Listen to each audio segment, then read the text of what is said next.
والصلاة والسلام على سيد الرسل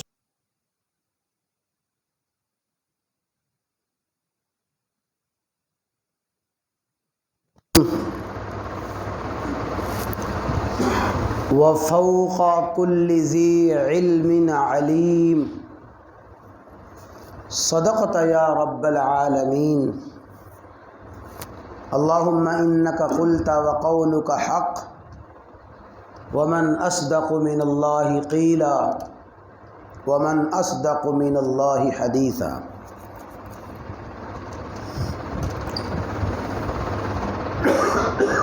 قابل صد احترام بزرگوں، بھائیوں، ساتھیوں، آپ نے اردو زبان میں استعمال ہونے والا ایک محاورہ ضرور سنا ہے، بحر بے کنار، وہ سمندر جس کا کنارہ کوئی نہیں ہے، جس چیز کی کوئی حد نہ ہو، کوئی انتہا نہ ہو، اس کے بارے میں بحر بے کنار کا لفظ استعمال کیا جاتا ہے۔ میں عرض کرنا چاہتا ہوں کہ بحر بے کنار کا لفظ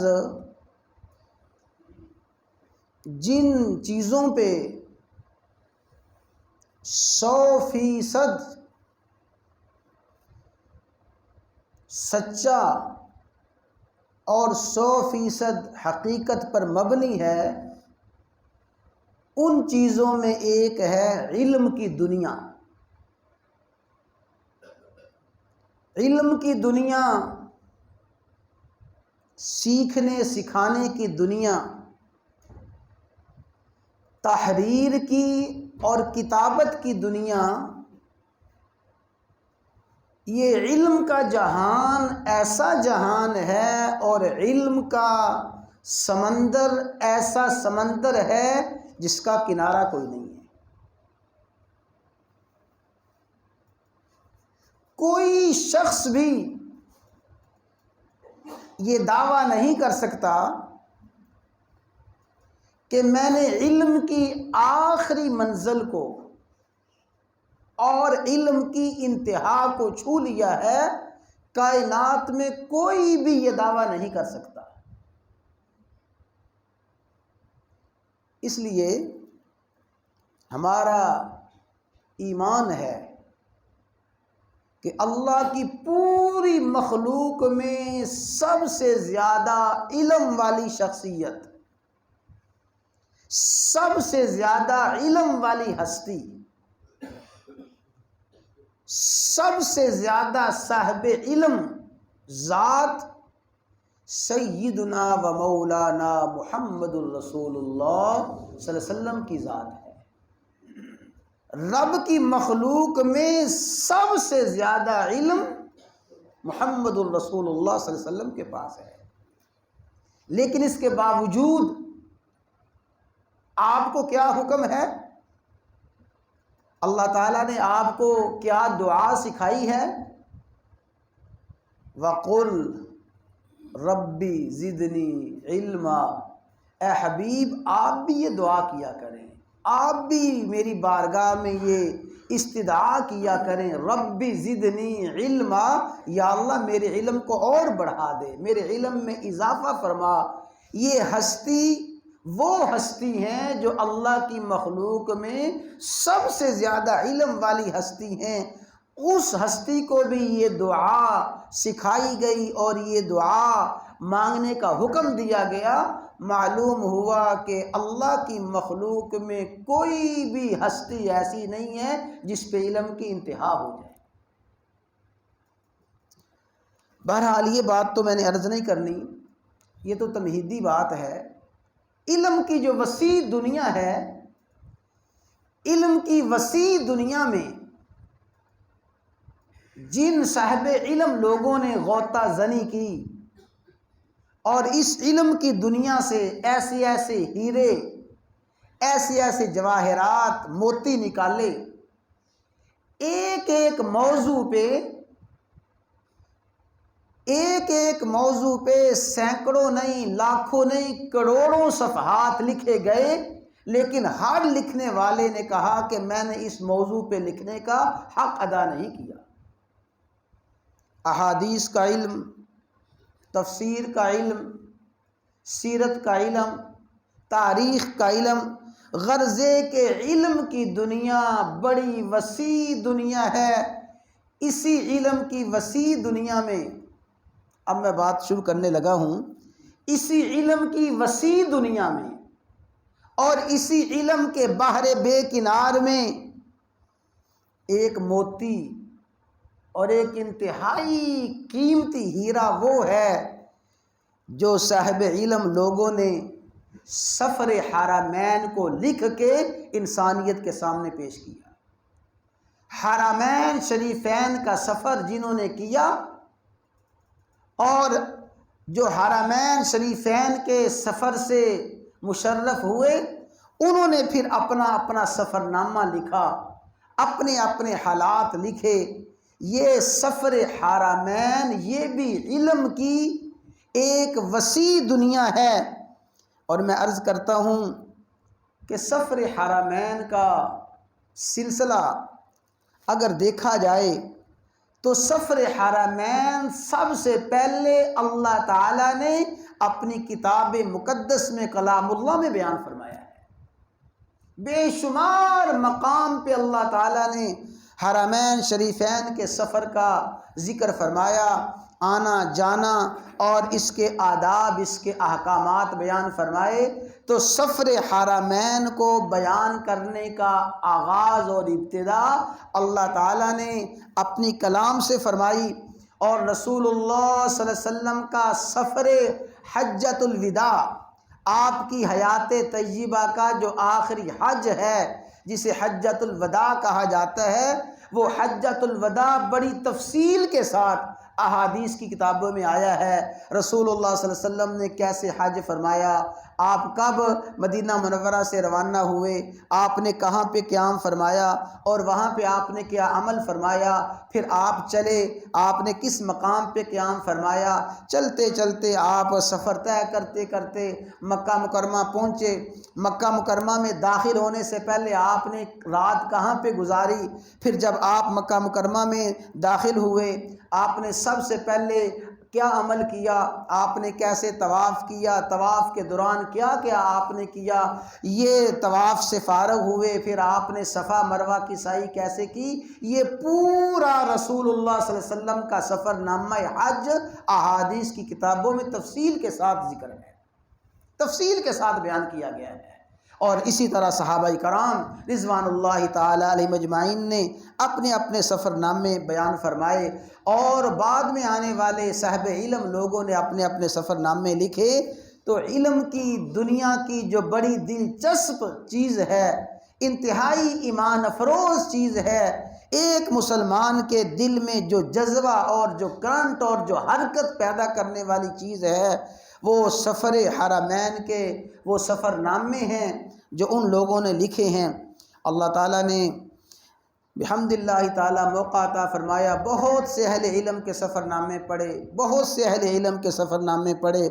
اللہ تعالیٰ نے وہ کتابی دنیا سے کچھ نہ کچھ پڑھنے کی توفیق عطا فرمائی۔ قدرت اللہ شہاب ہماری پاکستانی تاریخ کی ایک بڑی عظیم شخصیت گزری ہے، ان کا شہاب نامہ ہے۔ اس شہاب نامہ میں انہوں نے اپنا سفر حج بڑی تفصیل کے ساتھ بڑے مزے لے لے کے بیان کیا ہے۔ اور قریبی زمانے کے ایک بڑے رائٹر گزرے ہیں ممتاز مفتی، ان کا سفر نامہ حج لبیک کے نام سے چھپا ہے، اور بھی بڑے بڑے علماء نے، ہمارے اساتذہ نے، ہمارے بزرگوں نے سفر نامے لکھے ہیں۔ رسول اللہ صلی اللہ علیہ وسلم کا سفر حج میں نے عرض کیا، اور علماء نے لکھا کہ سب سے پہلے بیت اللہ کا طواف اور یہ بیت اللہ کی حاضری فرشتوں نے کی، گویا فرشتوں نے سب سے پہلے سفر کیا۔ انسانوں میں سب سے پہلے آدم علیہ السلام نے بیت اللہ کا حج کیا اور سفر کیا، ہندوستان سے چلے اور چلتے چلتے بیت اللہ کے مقام پہ پہنچے اور حج فرمایا۔ تو حضرت آدم علیہ السلام کا سفر حج اور اس کے بعد تمام انبیاء اکرام علیہم السلام حجۃ الوداع کے موقع پہ رسول اللہ صلی اللہ علیہ وسلم نے ایک مقام پہ فرمایا میں دیکھ رہا ہوں کہ موسیٰ علی نبینا علیہ السلام فلاں فلاں نبی، یہ دیکھو میں دیکھ رہا ہوں اپنی اونٹنی پہ سوار ہیں اور احرام باندھا ہوا ہے اور لبیک لبیک کے ترانے گاتے ہوئے جا رہے ہیں، میں نے موسیٰ علیہ السلام کو دیکھ لیا ہے۔ تو اللہ کے ہر نبی نے یہ سفر حج فرمایا۔ ہمارے اساتذہ میں ہمارے وہ استاذ جن سے اللہ تعالیٰ نے ہمیں انتہائی متاثر فرمایا ہے، ان کی سیرت کو دیکھ کے، ان کے کردار کو دیکھ کے اور ان کی طویل زندگی ہمارے سامنے ہے، تقریباً 32-35 سال کا عرصہ گزر چکا ہے، الحمدللہ ان سے تعلق ہے۔ ان اساتذہ میں حضرت مولانا زاہد الراشدی صاحب حفظہ اللہ تعالی ہمارے وہ استاد ہیں جن سے ہم نے احادیث کی کتاب بھی پڑھی ہے، اور الحمدللہ ایک ان سے طویل سلسلہ ہے ملاقات کا، آنے جانے کا، حاضری کا۔ وہ اساتذہ جن سے بہت زیادہ اللہ تعالیٰ نے متاثر کیا ہے، ان میں یہ شخصیت ہیں۔ تو حضرت نے اپنے سفر نامہ کو بیان کیا ہے، ان کا پیج ہے یوٹیوب پہ بھی موجود ہے وہ بیان، اور ان کی ویب سائٹ بھی موجود ہے، اس میں بھی بیان ہے۔ تو انہوں نے اپنے سفر نامہ حج کی پوری کہانی بیان فرمائی ہے، اور یقین جانیں اتنا مزہ آتا ہے وہ بیان سننے کا۔ اس کا جو خلاصہ میں عرض کرنا چاہتا ہوں کہ استاذوں نے یہ اس میں بار بار فرمایا کہ میرے ابھی تک جتنے بھی حج کے سفر ہوئے ہیں، ایسے اللہ تعالیٰ نے حج کے سفر کروائے ہیں جو میرے وہم و گمان میں بھی نہیں تھے، بالکل اچانک بیٹھے بٹھائے، کوئی باقاعدہ پروگرام نہیں ہے، کوئی ترتیب نہیں ہے، کوئی کسی قسم کی بظاہر تیاری نہیں ہے، فوراً پیغام آیا کہ حج کے لیے چلے جی، حج کی تیاری کریں جی، حج کی تیاری کریں۔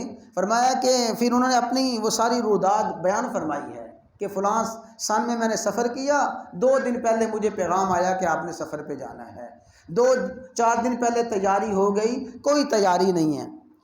اور انہوں نے اس میں ایک بڑی عجیب بات سنائی، فرمایا میرے جتنے سفر نامے میرے جتنے حج ہوئے ہیں ایسے بے وہم و گمان ہوئے ہیں، لیکن ایک سفر عجیب تھا کہ لندن سے ہم نے حج کا احرام باندھا اور جدہ کے لیے روانہ ہوئے، لندن سے روانہ ہوئے، حج کا احرام باندھ لیا ہے اور فلائٹ رواں دواں ہے، کم و بیش نصف سفر، آدھا سفر گزر گیا۔ تو فرماتے ہیں کہ آدھا سفر گزرنے کے بعد، اچھا اب آپ تصور کر سکتے ہیں کہ جو شخص اور پوری کی پوری فلائٹ احرام کی حالت میں ہے، آدھا سفر کر چکی ہے، اب بظاہر اس کے حرمین شریفین پہنچنے میں بظاہر کوئی رکاوٹ ہے؟ ہاں جی، کوئی رکاوٹ نہیں ہے۔ تو فرماتے ہیں مجھے اچانک یوں محسوس ہوا، اور فرمایا کہ چونکہ میں آوارہ ہوں، فلائٹ پہ سفر کرتا رہتا ہوں، کچھ نہ کچھ اندازہ ہو جاتا ہے، مجھے اندازہ ہوا کہ جہاز نے رخ بدل لیا ہے اور جہاز واپس جا رہا ہے۔ مجھے کچھ اندازہ ہو گیا کہ جہاز واپس جا رہا ہے۔ تھوڑی دیر میں بیٹھا رہا، میں نے کہا شاید میرا یہ گمان ہو، وہم ہو۔ پھر میرے ذہن میں یہ آ رہا کہ نہیں، جو جہاز کی رفتار ہے یا جہاز کی چلن ہے وہ بتا رہی ہے کہ جہاز واپس جا رہا ہے۔ کہتے میں ابھی اسی شش و پنج میں تھا، سوچ رہا تھا، اچانک اعلان ہوا، حضرات و خواتین حجاج، ہم آپ سے معذرت چاہتے ہیں، عراق اور کویت کی جنگ چھڑ گئی ہے اور عراق نے کویت پہ حملہ کر دیا ہے، اس وجہ سے جدہ ایئرپورٹ بند ہو گیا ہے، ہمارا جہاز واپس لندن جا رہا ہے۔ اور کہتے اسی حالت میں ہم چند گھنٹے بعد واپس لندن ایئرپورٹ پہ پہنچ گئے۔ یعنی جب اللہ تعالیٰ نے بلایا تو ایسے بلایا کہ کوئی وہم و گمان نہیں ہے، کوئی خیال نہیں ہے، کوئی کسی قسم کا پروگرام نہیں ہے، اچانک بلا لیا۔ اور جب اس کی طرف سے منظوری نہیں تھی، آدھا راستہ سفر طے کر لیا ہے، واپس آ گئے ہیں۔ یہ کیا ہے کہ اللہ تعالیٰ کی طرف سے جب بلاوا اور منظوری آ جائے تو پھر کوئی رکاوٹ نہیں ہوتی، اور جب اس کی طرف سے بلاوا نہ ہو، منظوری نہ ہو، آدمی کسی حال میں پہنچ نہیں سکتا۔ یہ تو ہمارے استاذوں کا واقعہ ہے۔ اور میرے بھائی اپنے والد گرامی رحمہ اللہ تعالی، ہمارے ابا جی، تقریباً 1990 کے قریب، اس وقت میں بھی کراچی میں تھا، میرے بڑے بھائی وہ پاکستان نیوی میں خطیب تھے، کارساز کالونی میں، تو میں وہاں پڑھتا تھا۔ میرے چھوٹے بھائی یوسف صاحب، اس سے بڑے بھائی مجاہد، ہم تینوں چھوٹے بھائی کراچی میں تھے۔ تو ہمارے بھائی جان نے گاؤں میں فون کیا بڑے بھائی کو، بھائی توحید صاحب کو، کہ ابا جی کو عمرے کے لیے بھیجنا ہے تو آپ ابا جی کو کراچی بھیج دیں۔ اس وقت سارے کا سارا پروسیس ویزا وغیرہ کراچی سے لگتا تھا، تو ابا جی کو کراچی بھیج دیں۔ ہمارے والد رحمہ اللہ تعالی عمرے کی تیاری کر کے گاؤں والوں سے مل کے کراچی پہنچ گئے، اور وہ سارا منظر میرے سامنے ہے۔ میں نے عرض کیا کہ 1990 کے دہائی کی بات ہے۔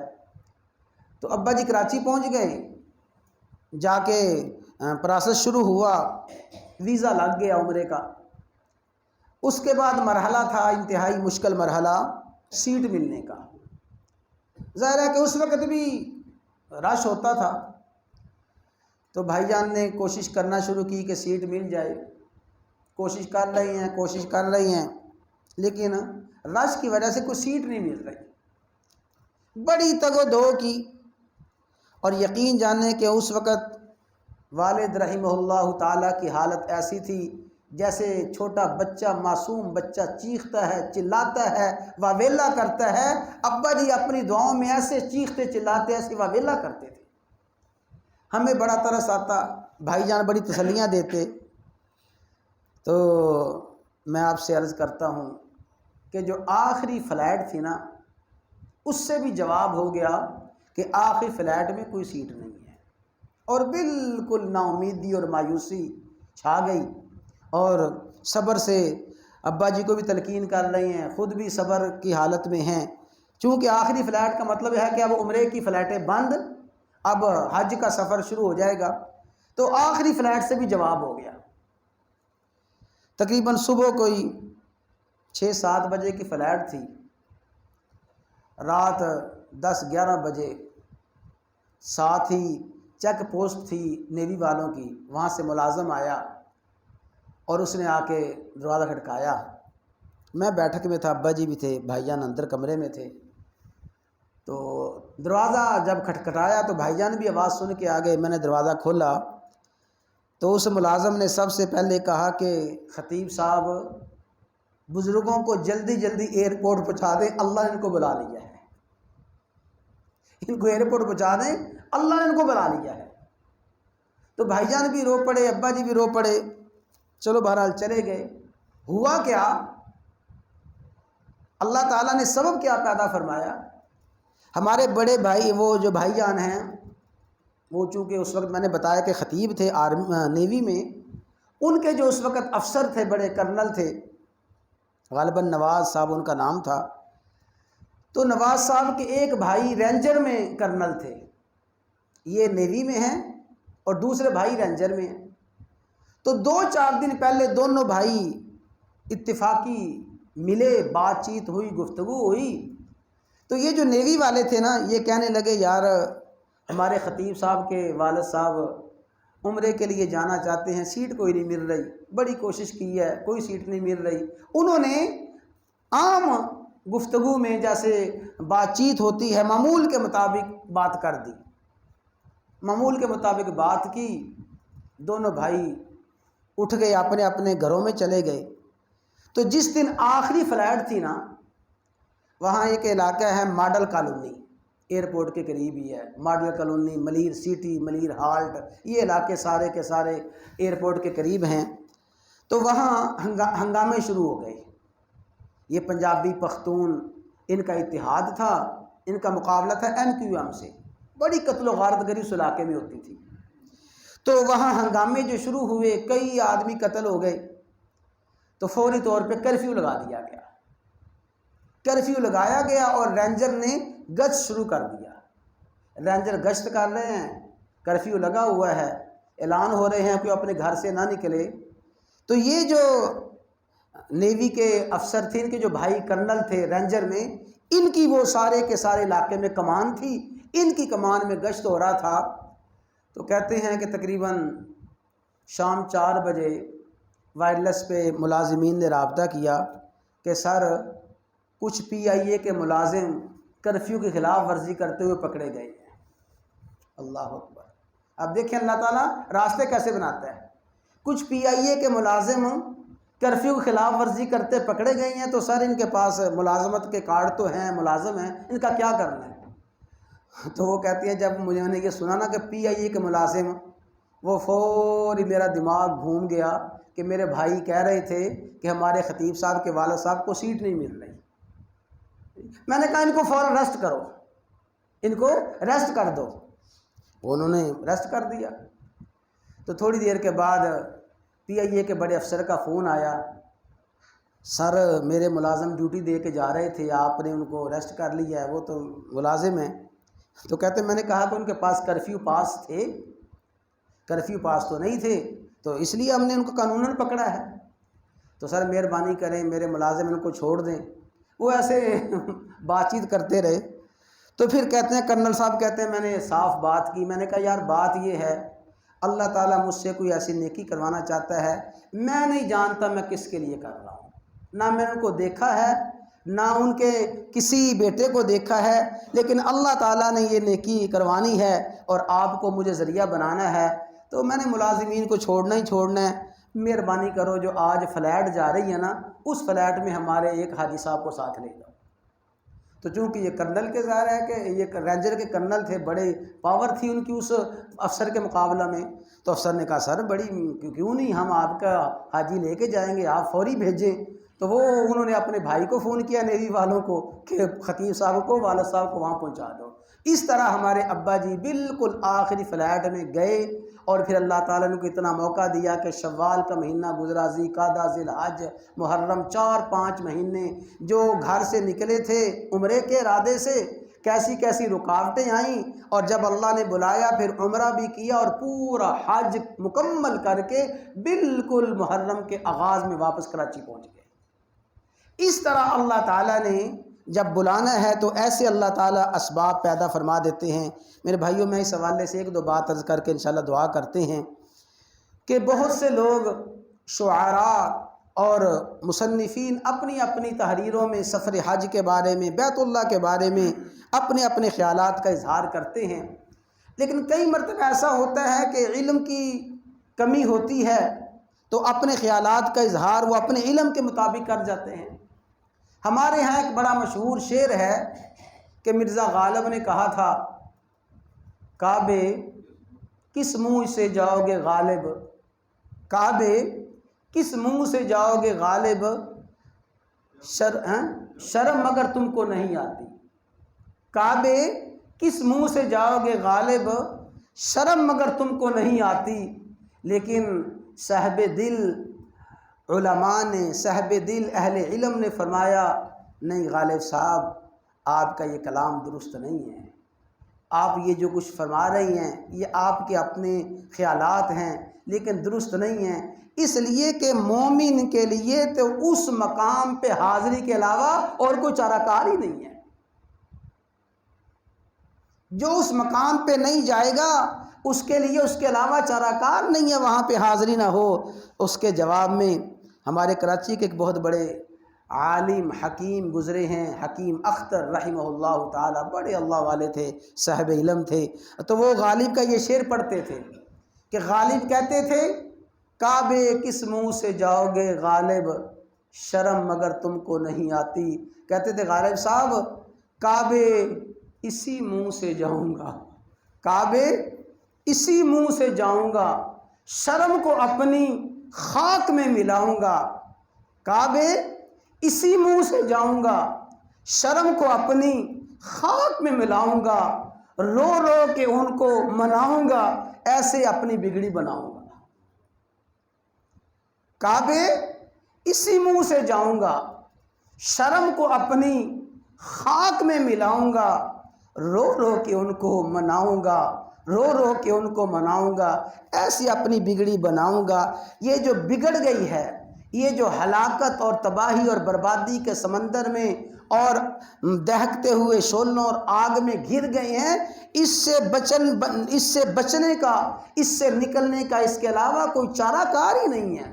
ہم عام طور پہ محاورہ بولتے ہیں، 100 چوہے کھا کے بلی، 100 چوہے کھا کے بلی حج کو چلی۔ مولانا طارق جمیل صاحب فرمانے لگے، تم کہتے ہو 100 چوہے کھا کے بلی حج کو چلی، میں کہتا ہوں 100 نہیں کروڑ چوہے کھا کے حج کو چلی جائے تب بھی غنیمت ہے۔ 100 نہیں کروڑوں چوہے کھا کے چلی جائے تب بھی غنیمت ہے۔ زندگی کے کسی موقع پہ، کسی مرحلے پہ اللہ تعالیٰ وہاں کی حاضری نصیب فرما دے، غنیمت ہے۔ اس لیے ایسے جملوں کی اصلاح کرنی چاہیے۔ یہ کوئی جملے علمی جملے نہیں ہیں، یہ محض محاورات بن گئے ہیں، اور ان کو کہتے ہیں عوامی انداز ہے، عوامی جذبات ہیں، علمی جذبات نہیں ہیں۔ علمی جذبات اللہ تعالیٰ نے قرآن کریم میں بیان فرمایا ہے، وَإِذْ جَعَلْنَا الْبَيْتَ مَثَابَةً لِلنَّاسِ، ہم نے بیت اللہ کو بنایا ہے بار بار لوٹنے کی جگہ، لوگوں کے بار بار حاضر ہونے کی جگہ، بار بار حاضر ہونے کی جگہ۔ ابراہیم خلیل اللہ نے دعا فرمائی تھی، فَجْعَلْ أَفْئِدَةً مِّنَ النَّاسِ تَهْوِي إِلَيْهِمْ، یا اللہ لوگوں کے دلوں کو ایسے بنا دے کہ لوگوں کے دل بے اختیار بیت اللہ کی طرف کھینچتے چلے آئیں۔ اور ابراہیم علیہ السلام نے جب اعلان فرمایا، اللہ نے فرمایا یاتوک رجالا، آپ کے اس اعلان کے بعد لوگ پیدل بھی آئیں گے، وعلی کل ضامر، اونٹنی پہ بیٹھیں گے، طویل سفر کرتے کرتے اونٹنی اور مریل ہو جائے گی، کمزور ہو جائے گی، اور دور دراز علاقوں سے، ملکوں سے حاجی آئیں گے۔ ابراہیم اعلان کرنا تیرا کام ہے، یہ منظر پیدا کرنا مجھ اللہ کا کام ہے۔ تو حج کے موقع پہ اور رمضان المبارک کے موقع پہ یہ اعلان ہمیں نظر آتا ہے، دور دراز سے، دنیا کے کناروں سے لوگ وہاں پہنچتے ہیں۔ آخری بات سن لیں، ہمارے مفتی رفیع عثمانی صاحب، تقی عثمانی صاحب، آپ سبھی ان سے واقف ہیں، ان کا اکثر تذکرہ ہوتا رہتا ہے۔ تو مفتی تقی عثمانی صاحب نے لکھا کہ ایک مرتبہ میرے بھائی جان نے، رفیع عثمانی صاحب نے ابا جی سے کہا، ابا جی میرے لیے دعا کریں کہ اللہ تعالیٰ مجھے حج کی سعادت عطا فرما دے۔ والد صاحب بھی علم کے تقوی کے پہاڑ ہیں، اور والد جیسے عالم ہیں، اللہ نے بیٹے کو بڑے عالم بنایا، تو بیٹا عرض کرتا ہے ابا جی دعا کریں اللہ تعالیٰ مجھے سفر حج نصیب فرما دے، کیونکہ ہم سب کی دعا ہے نا جی، ارادہ بھی ہے، دعا بھی ہے، اللہ ہم سب کو سفر حج نصیب فرما دے۔ فرمایا آمین فرما دیں بھائی۔ تو وہ کہتے ہیں میں نے ابا جی سے کہا ابا جی دعا کریں مجھے اللہ تعالیٰ سفر حج نصیب فرما دے۔ فرمایا تو حج پہ جانا ہی نہیں چاہتا، تو حج پہ جانا ہی نہیں چاہتا۔ ابا جی میری خواہش تو بڑی ہے، تمنا بڑی ہے۔ فرمایا نہیں تو نہیں جانا چاہتا۔ تو ابا جی آپ کیا فرما رہے ہیں، آپ کا مقصد کیا ہے فرمانے کا؟ فرمایا کہ اگر تو حج پہ جانا چاہتا ہے تو کیا کوئی اس کے لیے تیاری کرتے ہو؟ کوئی عالم اسباب میں جو اللہ تعالیٰ کا حکم ہے، کوئی ہیلہ وسیلہ، کوئی اسباب، کوئی تیاری کرو۔ تو میں نے عرض کیا کہ ابا جی آپ کو پتہ ہے 170 روپے میری تنخواہ ہے، یہ تقریباً 1970 سے پہلے کی بات ہے۔ 170 روپے میری تنخواہ ہے، آپ کی بہو ہے، آپ کا پوتا ہے، الحمدللہ گزر بسر ہو جاتی ہے، اتنی کوئی گنجائش ہی نہیں ہوتی کہ اس میں سے کچھ بچت ہو جائے۔ تو فرمایا یہ بتاؤ کہ 170 میں سے کوئی 1 روپیہ بھی جمع کر سکتے ہو کہ نہیں کر سکتے؟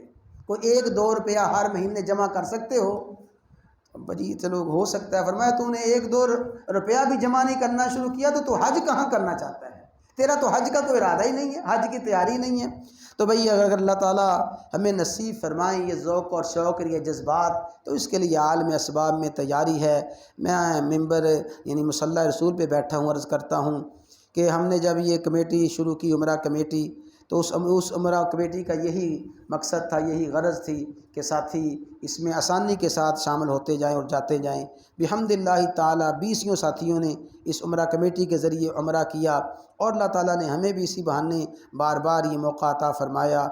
واللہ العظیم جب بھی حاضری ہوئی ہے میرے بھائیوں، ایسے ہی حاضری ہوئی ہے، بغیر کوئی ظاہری بہت لمبے چوڑے اسباب نہیں تھے، لمبے چوڑی تیاری نہیں تھی، اللہ نے حاضری نصیب فرما دی ہے۔ تو ہم سب اللہ تعالیٰ کی بارگاہ میں یہ دعا فرمائیں کہ اللہ تعالیٰ ہر مسلمان کو وہاں کی حاضری بار بار سہولت کے ساتھ، قبولیت کے ساتھ نصیب فرمائے۔ رسول اللہ صلی اللہ علیہ وسلم کی حدیث مبارکہ بھی ہے کہ عمرہ تابعو، لگاتار پے در پہ عمرہ کرو، حج کرو، پے در پہ حج اور عمرہ کرو۔ اللہ تعالیٰ باقی حقوق اور فرائض بھی ادا کرنے کی توفیق عطا فرمائیں۔ اس کے ساتھ ساتھ بار بار حج اور عمرہ کرنے کی ترغیب دی گئی، حکم دیا گیا، لیکن اس کے لیے آدمی اپنے طور پہ جو تیاری کر سکتا ہے تیاری کر لے۔ دعا سب سے بڑا سبب ہے، خلوص دل کے ساتھ دعا کریں۔ جب خلوص دل کے ساتھ دعا کریں گے تو یقین جانیں اللہ تبارک و تعالیٰ پھر اسباب پیدا فرما دیں گے۔ تو دعا بھی ایک سبب ہے نا، دعا فرمائیں، اور پھر جو عالم اسباب میں تھوڑا بہت اکٹھا ہو سکتا ہے، جمع ہو سکتا ہے، خلوص دل کے ساتھ کرتے رہیں۔ گجرا والے مولانا فرقان صاحب ہمارے بچوں کے استاد ہیں، تو انہوں نے کئی سال تک اپنا احرام اور اپنا چپل جوتا تیار رکھا، اور جب ملاقات ہوتی فرماتے کہ یہ یہ احرام بھی تیار ہے اور یہ جوتا، کینچی جوتا چپل تیار ہے، پاسپورٹ بنایا ہوا ہے۔ ایک مرتبہ پاسپورٹ بنایا ختم ہو گیا، تو پھر فرمایا کہ اللہ تعالیٰ جب بھی بلائیں گے جو کچھ میرے پاس تیاری ہو سکتی ہے۔